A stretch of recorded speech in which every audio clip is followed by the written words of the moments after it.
The West does remain a logjam. Lakers lead the pack, but are just one game ahead of the Nuggets and Clippers with a three-way tie between 6, 7, and 8. Reminder, 7 and 8 face off in the play-in tournament. Perk, who needs to capture the 6th seed the most? I believe it's Golden State. I believe they will capture the 6th seed. I think when you look at the uphill battle that they had to face since acquiring Jimmy Butler at the trade deadline, they were behind the 8 ball. So they've spent a lot, they have exhausted a lot of energy to get to this point. And when you look at the old heads and Steph and Draymond and Jimmy, that week off would definitely help them going into the postseason. And by the way, they want to get to the 6th seed because I like them against the Lakers if the Lakers are the 3rd seed. I like the Warriors. I like that matchup, especially when you look at how the Lakers play defense, pack in the paint, and give up a lot of three-point shots. That's kind of been the recipe that J.J. Redick has designed for this Laker defense. I like the Warriors to get that 6th seed, and if they face the Lakers in the first round, the Lakers got the 3rd seed, the Warriors are going to pop the Lakers. I want to talk about the team that you mentioned at the start of the show, the Minnesota Timberwolves, the team that we can't really figure out what they are. Are they the team that ended up beating the Denver Nuggets 2 weeks ago or a week and a half ago now in 2 overtime? Or are they the team that blows a 24-point lead to the Milwaukee Bucks the other night? I think last night was so important to showing how mentally tough they can be, because there was times in the fourth quarter that you weren't really sure what they were going to do, if they were going to let another one slide by. I think Mike Conley's the one who said it after the game, that we realize we can lose as a team, that you get comfortable when you build these big leads, and that you can't get comfortable in that situation because you saw how quickly a margin like that can evaporate. So, Perk, you talk about rest for the Golden State Warriors, and I agree with you there. If they get the 6th seed, it's good because they need that week off. I think the Timberwolves need the 6th seed to get the week off to mentally reset, to figure out, can Anthony Edwards and Julius Randle do this together consistently throughout the postseason? They scored 141 points last night. That's tied for the most that they've done all season. So they've shown that in vulnerable situations, this is a team that, with its back against the wall, rely on Anthony Edwards. He's a walking bucket. He's a superstar. He can do so much in the postseason like we've seen before. But with the analytics telling us right now that they have the best chance, 88% according to ESPN analytics, to get the 6th seed, they've got to cruise the rest of the way, and they've got a winnable schedule. Nets at home and the Jazz at home. So I'm thinking 6th seed for them. They're going to take that week off. They're going to be feeling pretty good about themselves going into the first round of the playoffs. I'm sorry, Cronin. I got to go with my guy Perk here and say that this is about the Golden State Warriors avoiding that play-in. You need that rest. You do not want to go out there and risk falling to the 8th seed, especially in playing OKC in that Thunder squad. You do not want to go and play Minnesota or Memphis in the play-in, not have a lot of rest, and then have to go on the road against a team like Houston. Yes, I do think the Warriors can beat the Rockets, but the Houston and OKC have one thing in common. They are some young bucks with a lot of energy that will run up and down that court, and it takes a lot of stamina to stay up against those teams. If I'm the Warriors, I desperately need that 6th seed, because you get that rest, and then you can play a Lakers team. And again, I'm over here agreeing with Perk all morning. Some put something in my coffee or something in my tea this morning. I'm agreeing with Perk all morning. I think the Warriors do have a real legitimate shot to beat that Los Angeles Lakers team. We saw they handled them. They outclassed them when they played before. That Warriors team can break down that Lakers team defensively, and on the other side, they have answers, unique answers, and switchability against that Lakers squad. I trust a 6th seed Warriors to be dangerous to anybody in the West more than I trust them having to come out of the play-in. When is Jimmy Butler great? Always at the beginning, never at the end. He's there for 2 more years after this. You're closing in on the end. If you don't make a run this year, this is the best time for him. But I want to follow up with one thing, Perk, that you said, because it's very interesting to think. The reason the Warriors need the 6 is because they have a path now. If they get the 6, would you put them in the Western Conference Finals? Because you would have them then over the Lakers, correct? Would you then have them over Houston? Is that why the 6 is vital to the Warriors?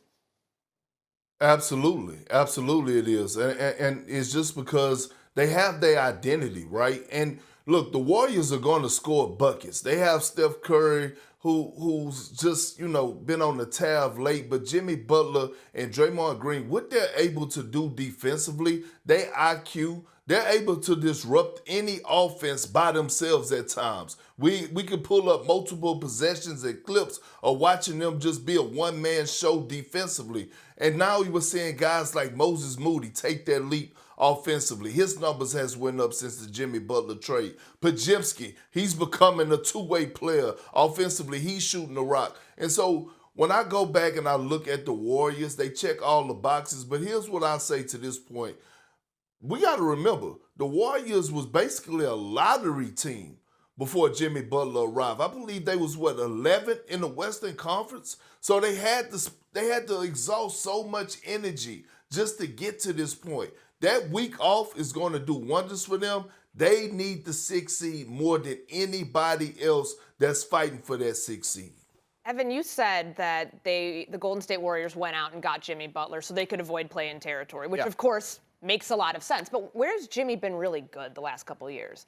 In the play-in, in that spot with Miami. So the fear that I don't have about this Golden State Warriors team, if they do find themselves 7 and below, which probably won't happen beyond the 7th seed, but they've got somebody who's got that experience. They've got Steph playing at an all-time, all-world great level that he's been playing. As Perk pointed out, he's the best shooter in the game, and they've got the depth to be there. When you're big three, like what happened the night that he scored 52 points, Draymond Green, a triple-double, what you saw from Jimmy Butler and Steph combining at the free throw line last week, like they're clicking on all cylinders. I just don't have that same sort of fear outside of I get the health element here. But this is an experienced team. This is a team that's done it before, and you've got the all-time great play-in tournament player in Jimmy Butler, that I don't have that same sort of fear that if they're in there that they won't be able to sustain a long run. I do have that fear with a team like Memphis, a team like Minnesota, teams that are not entirely on stable ground right now, and you're never sure what version of them you're going to get.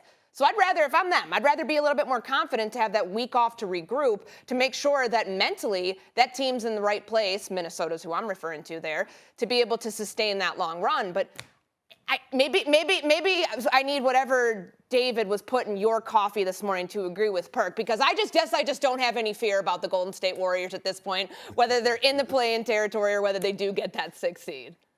Well, I want to go back to what you just said earlier about the Jimmy Butler thing. The Jimmy Butler, you didn't get Jimmy Butler just to be out of the plane. You get Jimmy Butler to have a shot. And Jimmy Butler gives you a shot at a championship. And what the Warriors have done since he's been there, they were 22-6, I think, since he's been there, top 3 to 5 in offense and defense. That has been the Warriors' calling card to a championship. And Jimmy Butler also, as we have seen, unleashes Stephen Curry in a way that has not happened before he got there. So the seeding, they had an uphill battle even to get to that point. And they've been good enough to get out of the play-in with Jimmy Butler there. The problem is the other teams that have been at the bottom of the West have been just as good. Minnesota has been on winning streaks. The Clippers have been on a heater. They've been keeping up with the Warriors. And any other year, when they play as well they've been playing, they'd be in a 4 or 5 seed since Jimmy Butler got there. That West has just been hell to traverse for that Warriors team. Now, in terms of how far they can go in the playoffs,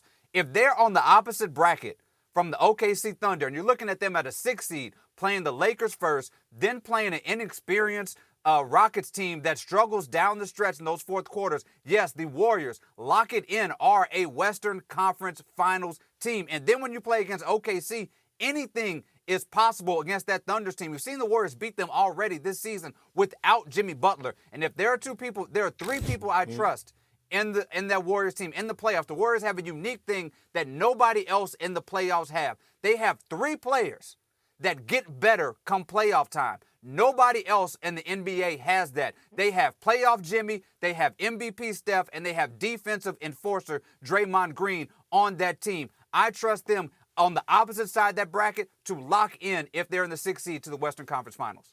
All right, so we have 2 more days of the NBA season. We have Friday night tonight, and we have Sunday afternoon with tons of games. As we head into the playoffs, Perk, who's the biggest star going into the playoffs?